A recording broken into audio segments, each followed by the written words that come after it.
Caros cursistas e caras cursistas, estamos aqui para iniciar os estudos da disciplina Diversidades Socioculturais 1. Nossa ementa busca tratar de questões relativas à diversidade étnico-racial, em especial de negros e indígenas, o racismo e injúria racial, a legislação e normas relacionadas à questão étnico-racial, as políticas afirmativas de promoção da igualdade racial, as relações raciais no cotidiano escolar e religiões indígenas e de matrizes africanas e a intolerância religiosa. Uma ementa como essa só pode ser pensada a partir de um ambiente de carências, de necessidades. Um ambiente onde negros e indígenas não são respeitados, onde o racismo e a injúria racial eram a regra, onde os povos indígenas e os negros não tinham respaldo na legislação. Nesse ambiente foram constituídos o movimento indígena e o movimento negro. Os ganhos contidos na Constituição Federal de 1988, no que se refere tanto aos povos indígenas como aos negros, é resultado também da luta desses movimentos. Mas qual ambiente e quais fatores permitiram a sua emergência? Vejamos, eles estão se formando no mesmo momento em que se constituem os demais movimentos sociais, ou seja, durante o governo dos militares. E a Igreja Católica foi uma das instituições que se fez presente nessa luta. Vamos conhecer quais mudanças aconteceram na Igreja que tornaram possível essa união. No decorrer da nossa fala, trataremos da teologia da libertação e das pastorais católicas, das SEBs, ou seja, das comunidades eclesiais de base. Em um ambiente de extrema carência material, a atuação das comunidades eclesiais de base foi extremamente significativa.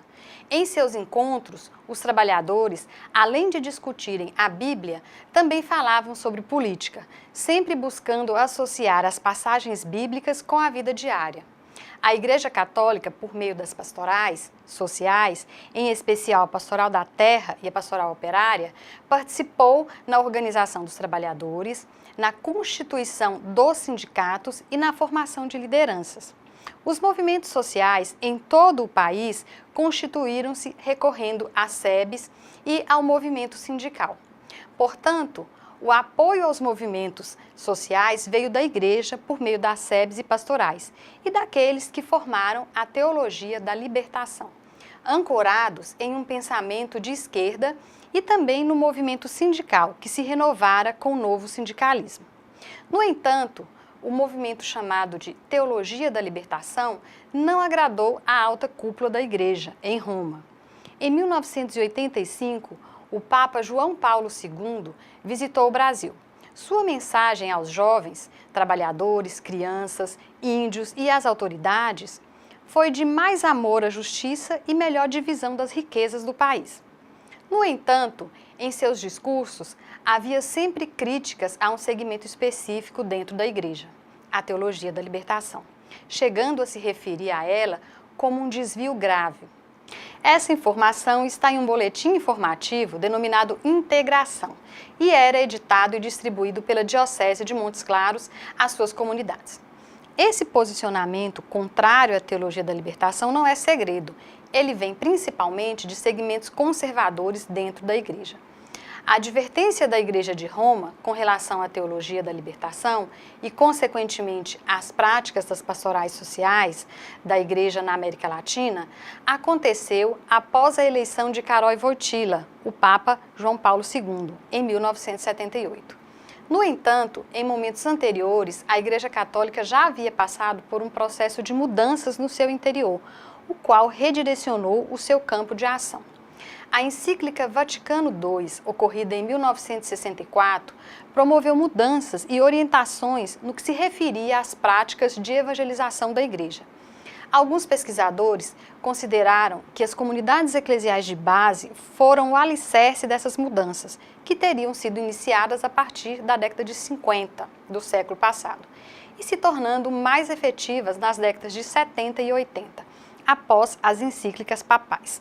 Uma nova concepção de igreja foi consolidada após essas conferências episcopais, e essa nova igreja passa obrigatoriamente pela valorização do leigo e por uma descentralização hierárquica, com importante atuação da Conferência Nacional dos Bispos do Brasil, CNBB, fundada em 1952 por Dom Helder Câmara, e do Conselho Episcopal Latino-Americano em 1955. Isso tudo significou uma nova prática dentro da igreja, voltada para o pobre, para o excluído. Esse foi o novo jeito de ser igreja, tão difundido pelas comunidades eclesiais de base e pastorais Brasil afora. A Conferência de Medellín, em 1968, aprofundou as discussões do Vaticano II, priorizando as questões sociais da América Latina e concluindo que, para se alcançar a paz, seria preciso acabar com a desigualdade social. Este era o principal problema a ser enfrentado pela Igreja. O desenvolvimento é o novo nome da paz.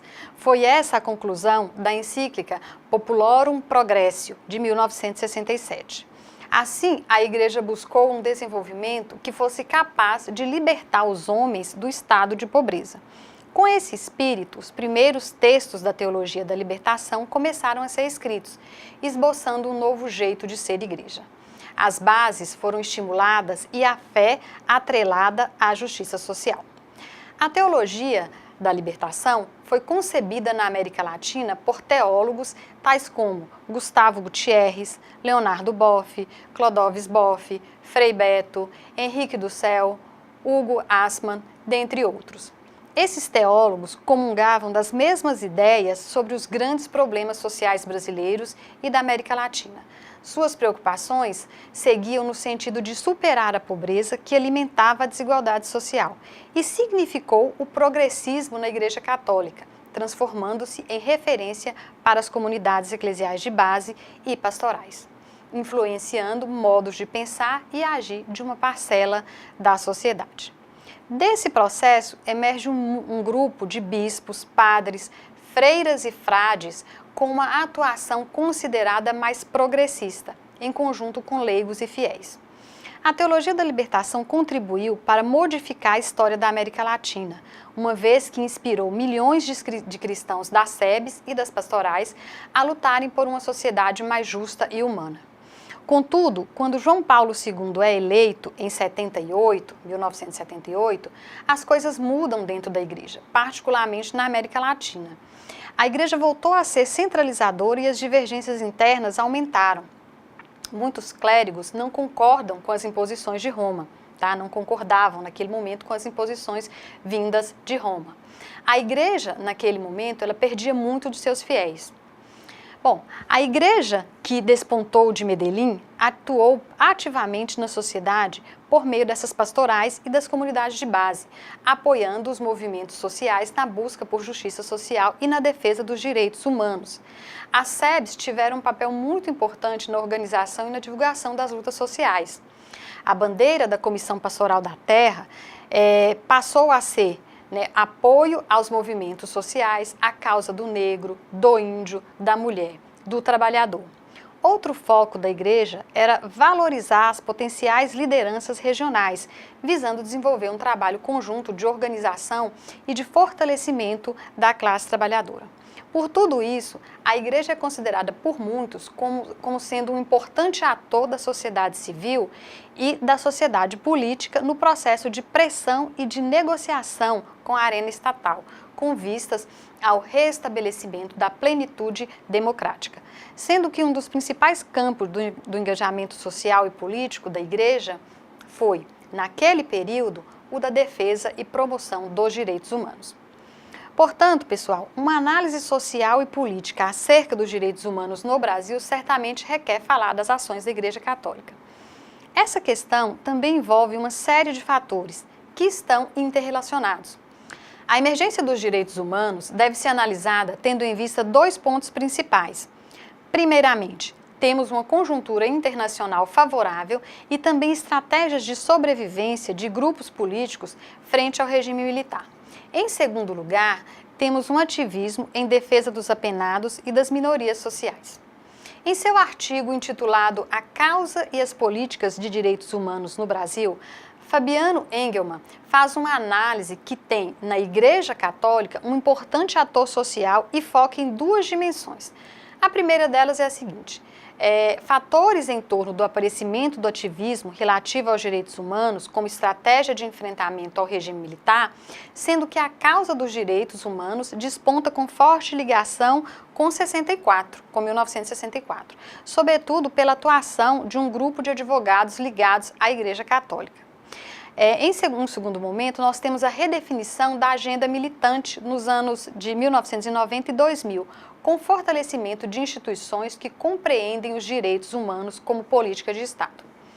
No pós-1964, o governo militar trabalha no sentido de diminuir o espaço de atuação política e jurídica através de dois eixos. O primeiro é restringindo as liberdades dos magistrados e, em segundo, fortalecendo e redefinindo o sentido da justiça militar, que se torna o espaço de julgamento de crimes políticos. Isso acarreta uma diminuição do espaço político e jurídico. Então, no bojo desses acontecimentos, aqueles que se sentiam excluídos e viviam a exploração em variados níveis se engajam em um processo de recuperação do direito à política. É com a Igreja que vemos despontar uma das principais articulações em prol da reconstrução do espaço político no Brasil. No que nos interessa mais de perto, temos uma movimentação em torno da demanda dos povos indígenas, com o Conselho Indigenista Missionário, e dos negros, com as APNs, Agentes de Pastoral Negros, por exemplo. E aí temos a constituição do movimento indígena e do movimento negro. Tá? Por exemplo, com relação ao movimento negro, no seu site, consta que eles são uma organização pioneira na luta do povo negro no Brasil. Foi fundada no dia 18 de junho de 1978 e lançada publicamente no dia 7 de julho deste mesmo ano, em evento que aconteceu no Teatro Municipal em São Paulo, nas escadarias, em pleno regime militar. O ato representou um marco referencial histórico na luta contra a discriminação racial no país. O movimento negro não é algo recente. Petrônio Domingues, em um artigo sobre a trajetória do movimento negro, ele observa 4 fases. Os negros se organizam desde o início da República. Tá? Temos, portanto, uma primeira fase que vai de 1889 até 1937. Nessa época, o movimento negro, eles tinham um discurso moderado e buscavam uma inclusão cultural. As questões, elas envolviam a cultura. Eles acreditavam que a solução para o racismo passava pela via educacional e moral, nos moldes do sistema capitalista e da sociedade burguesa. Nós temos uma segunda fase compreendida entre 1945 a 1964. O discurso era também moderado e a solução do racismo passava pela educação e pela cultura, eliminando o complexo de inferioridade do negro e reeducando racialmente o branco, nos marcos do capitalismo e da sociedade burguesa, tudo dentro da ordem estabelecida. A terceira fase compreende os anos de 78 a 2000. O discurso é visto como contundente, mas enfático. A superação do racismo só pode acontecer por meio da política e com os negros ocupando postos de poder, tendo como base a superação do capitalismo nos marcos de uma sociedade socialista que seria a única capaz de eliminar todas as formas de opressão, inclusive a opressão racial. Para Domingues, uma nova fase do movimento negro está em curso, está acontecendo. Ela foi observada a partir dos anos 2000 e apresenta uma nova forma de engajamento que tem muita relação com o hip hop, mas ainda é cedo para tirar mais conclusões e fazer mais avaliações. Com relação aos povos indígenas, temos o movimento indígena que se articulou e se fortaleceu a partir de ações da Igreja. Daniel Munduruku, ao escrever sobre o caráter educativo do movimento indígena brasileiro, salienta o papel determinante da Igreja no sentido de iniciar um movimento de reunião das lideranças indígenas para que discutisse em assembleias seus problemas comuns. Segundo Munduruku, essas assembleias foram muito importantes para criar uma consciência pan-indígena, que anteriormente só queria saber dos seus próprios problemas. No decorrer dos anos de 1970, outras instituições foram criadas e o movimento passou a ter apoio de universidades, artistas, profissionais liberais, estudantes secundaristas, trabalhadores sem terra, seringueiros, dentre outros. Daniel Munduruku afirma que a partir dessas articulações, um movimento indígena começou a existir de fato. Nós temos também o CIMI, que é o Conselho Indígena Missionário. Tá? Em seu site, ele vai enfatizar que o CIMI é um organismo vinculado à CNBB, né, Conferência Nacional dos Bispos do Brasil, que em sua atuação missionária conferiu um novo sentido ao trabalho da Igreja Católica junto aos povos indígenas. O CIMI foi criado em 1972, no auge da ditadura militar, quando o Estado brasileiro adotava como centrais os grandes projetos de infraestrutura e assumia abertamente a integração dos povos indígenas à sociedade majoritária como perspectiva única, certo? O CIMI procurou favorecer a articulação entre aldeias e povos, promovendo as grandes assembleias indígenas, onde se desenharam os primeiros contornos da luta pela garantia do direito à diversidade cultural. Em sua prática, junto aos povos indígenas, o Conselho Indigenista Missionário assume como objetivo geral testemunhar e anunciar profeticamente a boa nova do reino, a serviço dos projetos de vida dos povos indígenas, denunciando as estruturas de dominação, violência e injustiça, praticando o diálogo intercultural, interreligioso e ecumênico, apoiando as alianças desses povos entre si e com os setores populares para a construção de um mundo para todos, igualitário, democrático, pluricultural e em harmonia com a natureza, a caminho do reino definitivo. Bom, pessoal, o que eu tinha para falar, o que eu preparei para falar para vocês sobre a igreja e sobre o movimento indígena e o movimento negro, foi basicamente isso. A gente vai voltar a falar sobre esses temas na nossa sala virtual, tá? Bom, agora a gente vai partir para um segundo momento da disciplina, que eu vou tratar um pouco de temas importantes, tá? Como a questão da identidade, da diversidade, né, sociocultural e questões pertinentes a isso. Bom, o que é diversidade sociocultural? Seria uma variedade de culturas, não é? Então, um país que apresenta uma diversidade sociocultural seria aquele que abriga variadas culturas. O Brasil é assim? Sim. O Brasil é um país com inúmeras culturas. Quais os principais problemas que temos hoje com relação, por exemplo, aos povos indígenas e aos negros no Brasil?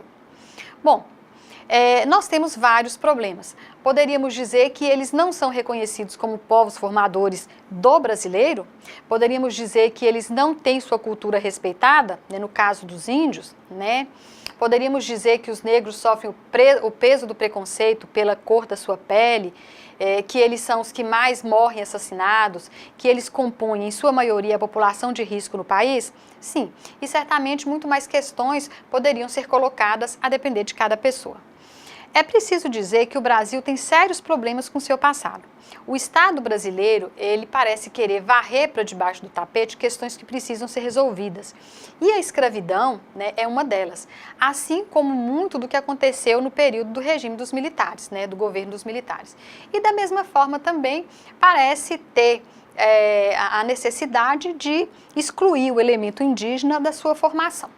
Minimizar ou querer esquecer a escravidão não é o caminho para superar os problemas advindos dela, assim como também relegar a cultura indígena não é o caminho para aceitá-los como parte do brasileiro. Nós precisamos revisitar esses temas e entender a importância deles na história do Brasil, inclusive como forma de sua superação, né? Existem muitas questões que precisamos abordar na nossa disciplina.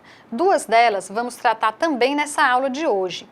Eu falo da questão da identidade e do multiculturalismo, tá? Na sequência, a gente vai abordar um pouco mais nas próximas aulas sobre a questão dos índios e a questão dos negros. Tratarei dessas questões do multiculturalismo e da identidade a partir dos textos de Stuart Hall, um renomado pesquisador jamaicano já falecido. Ele faleceu em 2014. Ele é um dos precursores dos estudos culturais britânicos, certo? Bom, vamos começar falando de identidade. Stuart Hall, ele faz uma análise das transformações em torno do significado de identidade. E é em cima desse texto que será a nossa aula de hoje. E por que falar de identidade? Atualmente, muito se tem dito que estamos vivendo uma crise de identidade, um momento de perda de identidade de valores. E aí a gente fala também de identidade indígena, de identidade negra e várias outras. Então, vamos entender melhor o que isso significa. Stuart Hall apresenta a noção de identidade atreladas a uma concepção de sujeito, tá? Bom, vamos para os slides, porque aqui eu trago um pouco mais detalhado a concepção de sujeito do iluminismo, o sujeito sociológico e o sujeito pós-moderno. Inicialmente, eu vou falar aqui um pouco sobre o que foi o iluminismo, tá? O iluminismo foi um conjunto de ideias desenvolvidas na Europa que se fazem sentir a partir do século XVIII, principalmente na França. O iluminismo defendia o nacionalismo como valor essencial da sociedade. Temos, portanto, uma renovação no pensamento científico. O homem torna-se um ser racional, ele se torna livre do pensamento religioso, até então predominante. Portanto, o sujeito do iluminismo concebe a pessoa humana como um indivíduo centrado, unificado e racional. Na sequência, nós temos o sujeito sociológico. A noção de sujeito sociológico reflete a crescente complexidade do mundo moderno. A identidade no sujeito sociológico é formada na relação com outras pessoas. Assim, a identidade preenche o espaço entre o interior e o exterior, entre o mundo individual e o mundo público. Esse sujeito, com uma identidade unificada e estável, está se fragmentando. Todos os elementos que levaram a uma estabilidade identitária se quebraram, se fragmentaram. Assim, o sujeito passa a ser composto não de uma única, mas de várias identidades, por vezes contraditórias ou não resolvidas. Os valores que compunham a identidade e que asseguravam nossa conformidade subjetiva com as necessidades objetivas estão entrando em colapso como resultado de transformações estruturais e institucionais. Tudo passa a ser provisório, variável e problemático. Esse processo descrito acima, que a gente trouxe aqui nos slides, produziu o sujeito pós-moderno. E o que seria esse sujeito pós-moderno? Bom, o sujeito pós-moderno, ele é conceitualizado como não tendo uma identidade fixa, essencial ou permanente. Então, o sujeito pós-moderno, a identidade desse sujeito, ela torna-se flexível e móvel, tá? Ela vai ser formada continuadamente, tendo como base as formas pelas quais compreendemos o mundo à nossa volta, tá? Então, ela é formada e continuadamente transformada. Portanto, ela é definida historicamente e não biologicamente, tá? Isso é importante. E o que está em jogo na questão das identidades? Tá? Os exemplos apresentados por Stuart Hall estão ligados à política. Tá? A gente vai entender agora como que isso funciona, quais os exemplos que ele traz para a gente nesse livro. Ele vai colocar aqui em 1991, o então presidente americano Bush, ansioso por restaurar uma maioria conservadora na Suprema Corte americana, encaminhou a indicação de um juiz negro de visões políticas conservadoras. Esse juiz era o Clarence Thomas. O que o presidente americano fez foi jogar com as identidades. Ele, Bush, avaliou que os eleitores brancos que poderiam ter preconceitos com relação aos negros poderiam apoiar Thomas por seu conservadorismo e em se tratando de igualdade de direitos. E aqueles eleitores negros que apoiam políticas liberais em questões de raça apoiariam Thomas por ele ser negro. Então ele está jogando com as questões da identidade. Thomas, ele foi acusado de assédio sexual por uma mulher negra. Esse fato polarizou a sociedade americana. Muitos se posicionaram a favor da mulher e outros se posicionaram a favor de Thomas. As identidades que estão em jogo nesse caso dizem respeito ao fato, no caso da mulher, de ser homem, de ser negro, de ser liberal. Então, envolveu questões políticas, questões em torno da cor, questões em torno do sexo e da classe social, uma vez que a mulher, chamada Anita, era uma funcionária subalterna e Thomas fazia parte da elite. Bom, As identidades eram contraditórias, elas se cruzavam ou se deslocavam mutuamente. As contradições atuavam tanto fora na sociedade, atravessando grupos políticos estabelecidos, quanto dentro da cabeça de cada indivíduo. Nenhuma identidade singular, por exemplo, a de classe social, podia alinhar todas as diferentes identidades com uma identidade mestra, única, abrangente, nesse caso específico dado por Stuart Hall. De forma crescente, as paisagens políticas do mundo moderno são fraturadas dessa forma por identificações rivais e deslocantes, advindas especialmente da erosão da identidade mestra, da classe e da emergência de novas identidades, pertencentes à nova base política definida pelos novos movimentos sociais. O feminismo, as lutas negras, os movimentos de libertação nacional, os movimentos antinucleares e ecológicos. Passemos agora à questão do multiculturalismo, que também está relacionado com a questão da identidade. Convém fazer uma distinção entre o que é multicultural e o que é multiculturalismo. Multicultural é um termo que qualifica. Um país multicultural tem diferentes culturas convivendo e tentando construir uma vida em comum, ao mesmo tempo em que cada um tenta preservar algo de sua identidade original. Multiculturalismo são estratégias e políticas adotadas para governar ou administrar questões de diversidade e multiplicidade gerados pelas sociedades multiculturais. Os dois termos são interdependentes, de forma que se torna impossível separar. Então, a gente tem que compreender multicultural e multiculturalismo como amálgamas, né? O ismo do multiculturalismo tende a convertê-lo em doutrina política, mas não é. O multiculturalismo não representa um estado de coisas já alcançado. Há distintas sociedades multiculturais e multiculturalismos bastante diversos, como, por exemplo, o multiculturalismo conservador, o multiculturalismo liberal, o pluralista, o comercial, o corporativo, o crítico ou o revolucionário. Vamos falar aqui de alguns desses modelos. Os adeptos do multiculturalismo conservador são conhecidos por insistir em incorporar a diferença às tradições e costumes de uma maioria.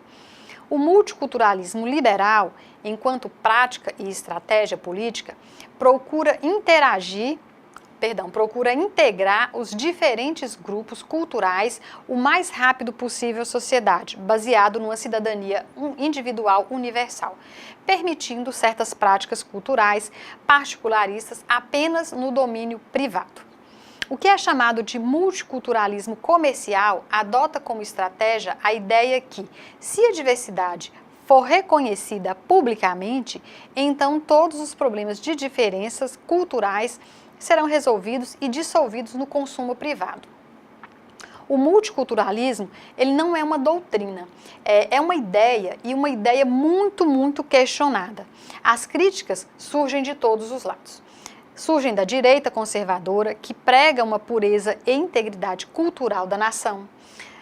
Vem também dos liberais por acreditar que o culto da etnicidade e a busca da diferença ameaçam o caráter universal e neutro do Estado liberal, comprometendo a liberdade individual. As críticas ao multiculturalismo vêm também pelos modernizadores de distintas convicções. Dentro da esquerda, alguns argumentam que o multiculturalismo privilegia cultura e identidade em detrimento das questões econômicas e materiais. Existem aqueles que apontam as várias versões de um multiculturalismo de boutique que privilegia o comércio e o consumo e celebra a diferença sem fazer a diferença.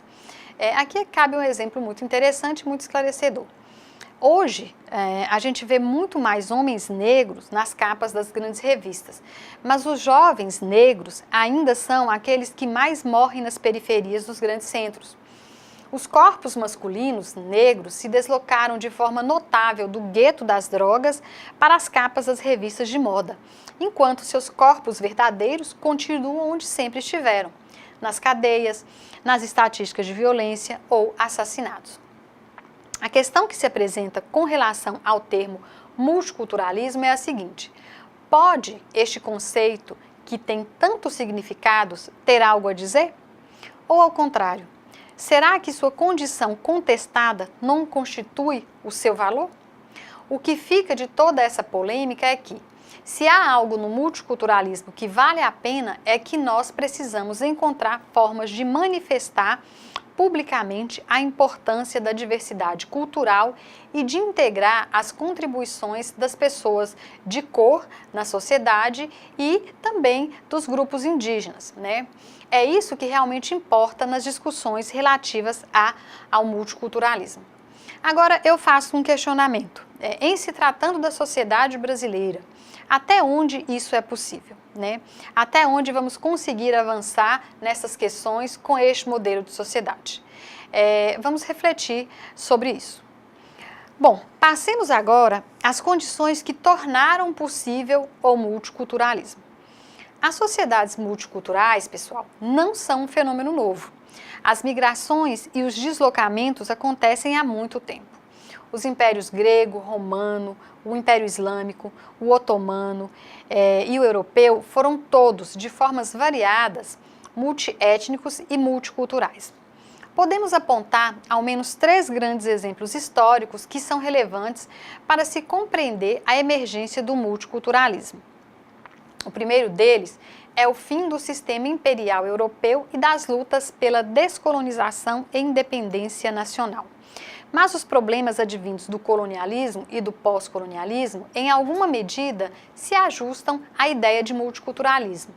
Este se intensificou e sofreu mudanças no pós-Segunda Guerra Mundial, em virtude das novas configurações no mapa mundial. Há uma íntima relação entre o multiculturalismo e o pós-colonialismo, principalmente porque os problemas do colonialismo não foram resolvidos no pós-colonial. Problemas que persistem, mas numa nova roupagem. O que tornou o multiculturalismo possível foram os conflitos não resolvidos na época colonial. Esses conflitos se reconfiguraram no pós-colonial, ou seja, permaneceram com uma nova roupagem, sejam eles problemas relativos à organização social interna e nas relações entre colonizadores e colonizados, ou entre essas sociedades e o sistema global como um todo. Stuart Hall, ele coloca que no passado era a desigualdade de poder e a exploração entre colonizados e colonizadores. Atualmente, acontecem como lutas entre forças sociais nativas, como contradições internas e fontes de desestabilização no interior da sociedade descolonizada, ou entre ela e o sistema global como um todo. Um segundo fator a se considerar é o fim da Guerra Fria. Assim como a questão colonial traz problemas resultantes da desintegração da União das Repúblicas Socialistas Soviéticas, enquanto formação transétnica e transnacional, e também o declínio do comunismo de Estado como modelo alternativo de desenvolvimento. Soma-se a isso a construção de uma nova ordem mundial, caracterizada por uma pressão contínua do Ocidente para que sociedades tão diferentes e subdesenvolvidas do leste europeu fizessem parte do mercado, gerando problemas que, somados ao ressurgimento de traços antigos de nacionalismos étnicos e religiosos mal resolvidos, fazendo com que tensões ressurjam sob a forma multicultural. O terceiro fator a se considerar é a globalização. É bom lembrar que globalização não é algo novo. A exploração e a colonização europeias foram as primeiras formas de globalização. Aqui nos referimos à globalização que se evidenciou a partir da década de 70. Nesta globalização contemporânea, fez surgir novas formas de comunicação, novas formas de mercados financeiros desregulamentados a um capital global. As novas formas de comunicação fizeram surgir e incrementar indústrias culturais. O sistema ele é global, pois sua esfera de operações é planetária, mas nem todos são afetados de forma igual. O processo não produz resultados iguais para todo mundo. A globalização tende a produzir uma homogeneização, mas, paralelamente a isso, vemos uma multiplicação subalterna da diferença. É um paradoxo da globalização o fato de que, em termos culturais, as coisas pareçam ter certa semelhança, como, por exemplo, a americanização de uma cultura global. Entretanto, as diferenças existem e se multiplicam, principalmente em nível local. Quando falamos do global, as questões envolvendo interesses locais e globais não estão resolvidas. Esse localismo não é algo meramente residual do passado, é algo novo. É como se fosse uma sombra do passado que persegue os novos tempos. Stuart Hall vai dizer que o local ele não possui conotação política fixa. Ele pode ser progressista, ele pode ser retrógrado ou fundamentalista. Ele pode ser aberto ou fechado e vai emergir em muitos lugares. Lembremos aqui da migração, planejada ou não, forçosa ou aquela que chamamos de livre, né? A migração, sobretudo a que estamos vendo na Europa nesses últimos anos, trouxe as margens para o centro do mundo. E agora, como conviver com o novo? Como resolver essas questões? E com isso encerramos os assuntos da nossa primeira videoaula da disciplina Diversidades Socioculturais 1. Eu espero que vocês tenham apreciado e que os assuntos que nós tratamos aqui suscitem muitos questionamentos. Não deixem de acessar a sala virtual, participar dos fóruns e postar suas atividades, né? E também participar daquela dinâmica dos fóruns que está bem interessante. E não se esqueçam da leitura dos textos também. Obrigado a todos e a todas. Até mais.